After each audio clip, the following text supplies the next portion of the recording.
안녕하십니까. 내추럴 보디빌딩학과 총장 기토일입니다. 오늘은 총 2개의 주제로 이야기를 나눠보려고 하는데요. 첫 번째는 전편에 이어서 설명하지 못한 리커버리 다이어트이고, 다른 하나는 영양과 관련해서 보디빌딩 대회를 준비하는 전체적인 커리큘럼을 보여드리려고 합니다. 그러면 오늘의 강의 또 시작해보겠습니다. 먼저 비시즌에 대해서 이야기를 해보겠습니다. 국내 많은 선수들은 대개 매년 대회를 나갑니다. 이 말은 곧 6개월이 비시즌이라는 말이죠. 반면 해외 보디빌더들은 짧게는 2년, 길게는 3년마다 대회를 나갑니다. 물론 국내에도 길게 비시즌을 가져가는 분들도 있으며 해외에도 짧게 비시즌을 가져가시는 분들도 계실 것입니다. 하지만 제가 말하는 것은 일반적인 이야기입니다. 제 주변에도 매년 대회를 준비하는 분들도 계십니다. 그리고 그분들은 하나같이 이렇게 말합니다.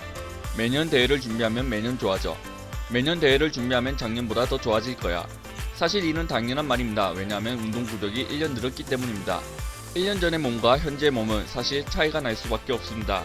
꾸준히 운동을 했다는 전제하에 말입니다. 그렇다면 자연스레 2년 비시즌을 가지는 것은 더 좋은 몸을 가질 수 있다는 해석을 내포합니다. 하지만 많은 선수들이 비시즌을 길게 가짐으로써 체중을 의도적으로 증가시킨다는 것에 거부감을 가지고 있습니다. 하지만 분명한 사실은 근육은 체지방이 적당히 있는 상태에서 오히려 더 많은 성장을 한다는 사실입니다.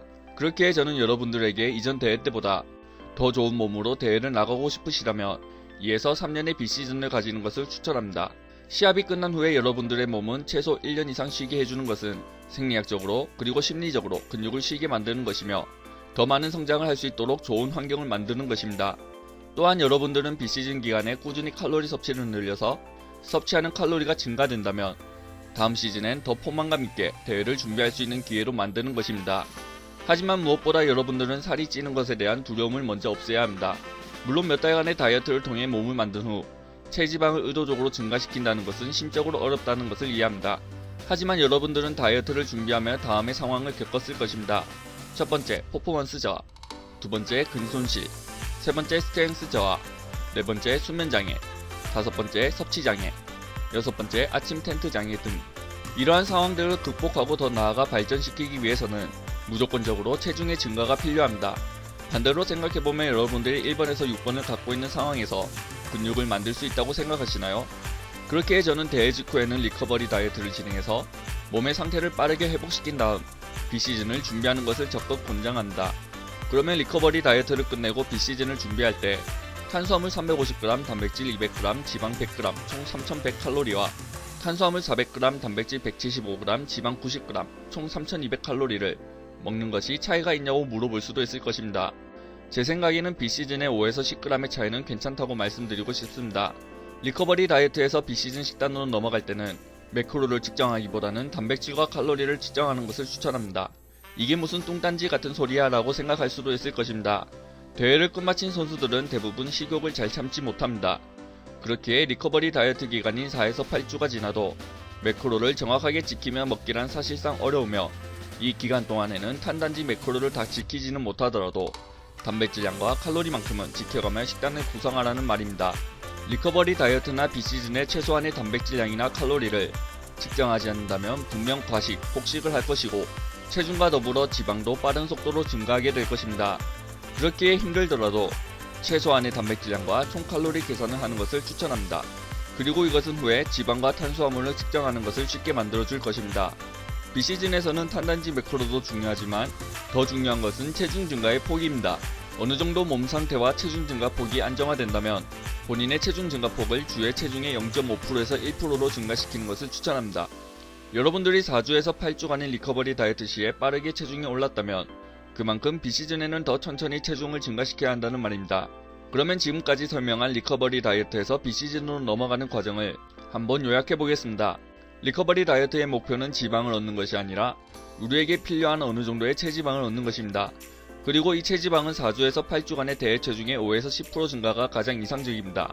그러니 70kg인 사람은 77kg가 맥시멈이 되겠습니다.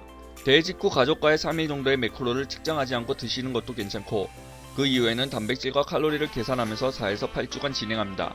몸 상태와 체중 증가폭이 안정화되었다면 탄단지 매크로를 계산하여 주당 체중의 0.5에서 1%씩 늘린다. 그리고 오늘의 메인 주제인 식단의 주기인데요. 이 표를 간단하게 설명해 드리겠습니다. 가로선은 시간을 나타냅니다. 그리고 세로선은 퍼센테이지, 칼로리, 기준선을 의미합니다. 그리고 선을 위에서부터 칼로리, 여성 체지방률, 남성 체지방률, 훈련 강도, 외적 요소, 내적 요소, 유산소 시간입니다.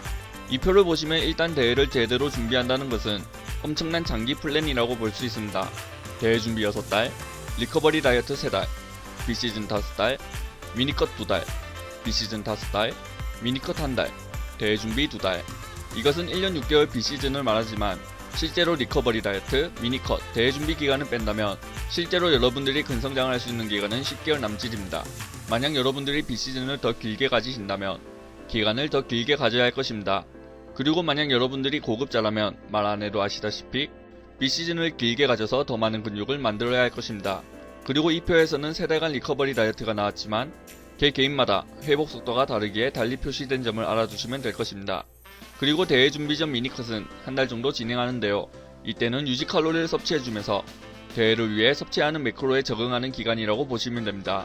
그러니까 쉽게 말해 바로 시합 준비에 들어가면 섭취하는 칼로리가 확연하게 줄어들게 되고 그로 인해 체중 감소 폭이 커지니 이것을 방지하는 것이라고 생각해 주시면 될 것입니다. 그러면 여기서 더 심화적인 내용을 들어가 보겠습니다. 대회 준비 기간, 체지방, 섭취 칼로리, 훈련 스트레스가 떨어지는 시기입니다. 그리고 다이어트 초기에는 유산소를 하는 시간이 많을 것이고 대회가 다가올수록 유산소 시간은 줄어들 것입니다. 또한 외적 요소에 대한 중요성은 높아집니다. 대회 준비 기간에는 다이어트 브레이크도 진행해야 하는데요. 대회 준비 기간은 상당히 우리 몸에 스트레스를 준다.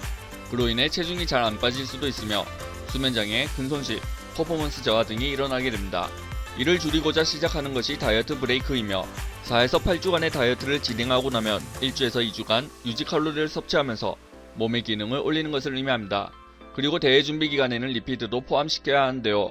대회가 다가올수록 리피드를 진행함으로써 수행 능력을 유지하며 근손실을 최소화시킬 수 있습니다. 또한 체내의 글리코겐 수용량을 유지시키며 대회 시에 본인이 얼마나 탄수화물을 먹어야 하는지 체크하는 기간입니다. 그리고 마지막으로 대회 준비 기간에는 피크위크도 포함됩니다. 피크위크는 대회가 있는 주로 백로딩과 프론트로딩이 있습니다. 백로딩은 대회 직전 24시간에서 48시간 전에 탄수화물을 로딩하는 방법이고 프론트로딩은 대회 7일 전에 잠깐 넣었다가 다시 점점 줄이고 대회 24시간 전에 탄수화물을 로딩하는 방법입니다. 리커버리 다이어트, 모든 대회가 끝나고 칼로리 섭취를 늘려 호르몬, 메타볼리즘, 수행 능력 등 몸의 기능 상태를 최대한 빨리 올리는 식단 방법입니다. 대개 4주에서 8주간 진행되며 기간 동안 대회 체중의 5에서 10%를 증가시키는 것을 목표로 합니다. 비시즌, 체중이 시합 체중의 5%가 늘어난다면 우리 몸의 기능은 대부분 정상적으로 돌아옵니다. 이때는 매크로를 전부 계산해서 식단을 구성하고 한 주에 체중을 체중의 0.5%에서 1% 증가를 목표로 합니다. 미니컷, 비시즌 기간 안에 진행하는 식단 방법으로 비시즌 시 체지방이 20%가 넘어가면 실시하는 방법입니다. 보통 3개월에서 4개월 동안 비시즌을 갖고 나면 한 달간의 미니컷을 진행합니다. 비시즌과 마찬가지로 주당 본인의 체중 0.5%에서 1%의 감소를 목표로 합니다. 대회 준비 식단, 대회 식단은 먹기에 앞서 유지 칼로리를 섭취하면서 본인의 체중 감량폭을 확인하는 시기입니다. 대개 대회 식단은 먹기 전 4주가량 진행됩니다. 오늘의 영상이 유익하셨다면 좋아요, 구독, 알람 설정 부탁드립니다.